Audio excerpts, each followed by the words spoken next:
آپ کے ساتھ ہمارا بہت اچھا ٹائم گزرا ہے، بہت اچھا وقت گزرا ہے، لہذا آپ ایکسٹینشن لے لیں۔ تو باجوہ صاحب نے کہا تھا کچھ 6-7 منٹ کی ملاقات، باجوہ صاحب نے کہا تھا کہ ٹھیک ہے تم جاؤ،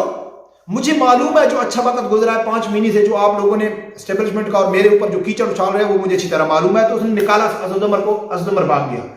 پھر عارف علوی نے پھر کوشش کی، پھر عمران خان کی ملاقات ہوئی، وہ بھی بے سود ہو گئی۔ عمران خان چاہتا تھا کہ بھئی یا تو ارلی الیکشن کریں اور جو وزیر اعظم منتخب ہوگا اور وہی جو نیا آرمی چیف ہے وہ لگائے گا۔ وہ تو ہو نہیں سکتا تھا کیونکہ وہ تو ابھی یعنی کہ اگر الیکشن اعلان بھی ہو جائے تو جو آرمی چیف کی تعیناتی ہے وہ تو پہلے آ رہی ہے۔ تو عمران خان نے کہا ہے کہ میں تھوکا ہوا چارٹ لیتا ہوں، میں تھوکا ہوا چارٹ لیتا ہوں کیونکہ میں نے جو قوم تیار کیا نا اس میں شرم نہیں ہے، وہ مجھے کہنے والے نہیں ہے کہ کپتان آپ کیا کر رہے ہیں۔ تو ایسا کرو کہ باجوہ کو کہو کہ آپ ایکسٹینشن لے لیں، اور کس باجوہ کو کہ جو رجیم چینج میں ملوث تھا، جو ملک غدار تھا، جو امریکہ کا ایجنٹ تھا، جس کے مقابلے میں جس کے خلاف عمران خان نے ہجڑوں کی فوج تیار کی، اس کو کہتا ہے کہ آپ پھر ایکسٹینشن لے لیں۔ اچھا وہ بھی سب بے سود ہو گیا۔ پھر عمران خان نے آرمی کے خلاف، جی میں نے جو حکومت کی ہے وہ میں تو برائے نام تھا، اصل حکمران تو پاک فوج تھی، پورے وہ اشاروں کے اوپر مجھے نچا رہی تھی، یہ کر رہی تھی۔ اچھا اس کے اوپر بھی میں نے ویڈیو بنائی ہے کہ بھئی آپ کیوں ناچ رہے تھے؟ ظاہر ہے کرسی ہے نا، کرسی کی لذت تو ہے نا، ناچنا صحیح ہے، بندر بننا صحیح ہے، لیکن کرسی ہونا ضروری ہے۔ تو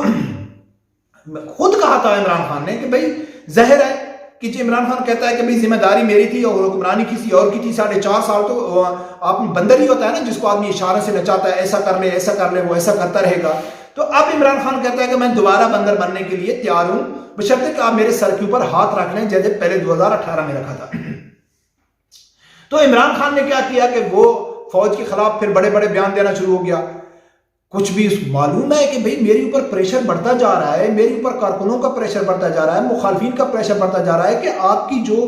ہجڑوں کی فوج ہے وہ ابھی پھٹنے والی ہے، ان کا جو جذبہ اور جنون ہے نا وہ پھٹ جائے گا، طوفان آ جائے گا، جلدی کرو۔ ان کے اندر جو حقیقی آزادی کا کیڑا نا وہ ابال مار رہا ہے کہ کس طرح آپ عمران خان اعلان کریں ہم جائیں اور پورے پاکستان کے اوپر قبضہ کریں۔ تو وہ پریشر تھا اس نے، اور فوج بھی اس کی بات نہیں مان رہی تھی۔ تو عمران خان نے ایک نیا چال چلنے کی کوشش کی، اے پی ایس کی طرح جو 126 دن کا دھرنا تھا اس کو ناکام بنانے کو، اس کو ختم کرنے کے لیے 150 بچوں کی قربانی دینی پڑی۔ تو عمران خان نے ایک اور گھناؤنی سازش کی جو تحریک لبیک کے کارکنوں کے اوپر گولی چلوا کر اس نے سپہ صحابہ اور تحریک لبیک یعنی کہ فساد جو ہوتا ہے مسلکی فساد کو پھیلانے کی کوشش کی، جو بری طرح ناکام ہوئی۔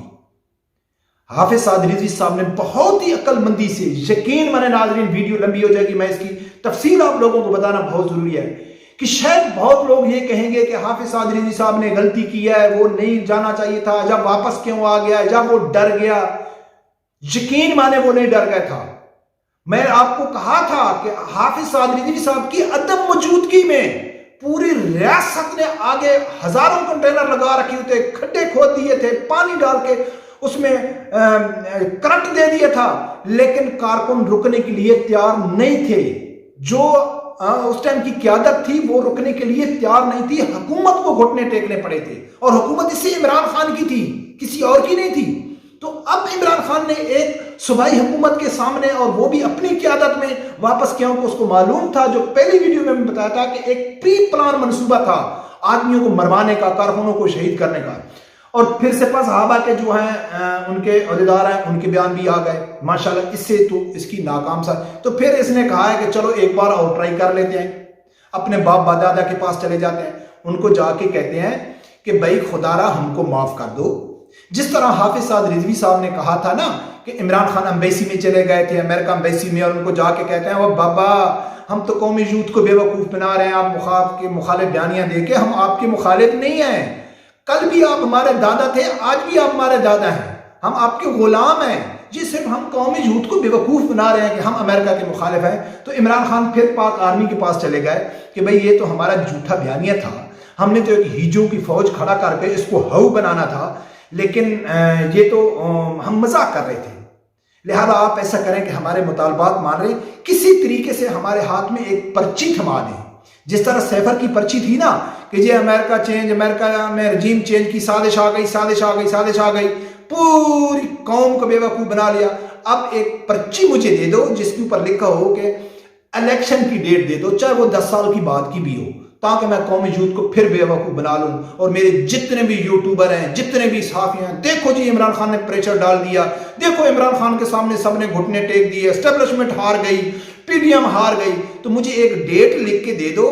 چاہے وہ کب کی بھی ہو، کہ بھئی الیکشن فلاں ڈیٹ کو ہوں گے، تو پھر میں منہ دکھانے کے قابل رہ جاؤں گا، میری عزت بچا لو۔ لیکن اس بار بھی پاک آرمی نے کہا ہے، باجوہ صاحب نے کہا ہے، جاؤ اپنے ہجڑوں کی فوج کو لے کے آؤ اور ان سے جو آپ حقیقی آزادی حاصل کرنا چاہتے ہو نا، وہ حقیقی آزادی حاصل کرو۔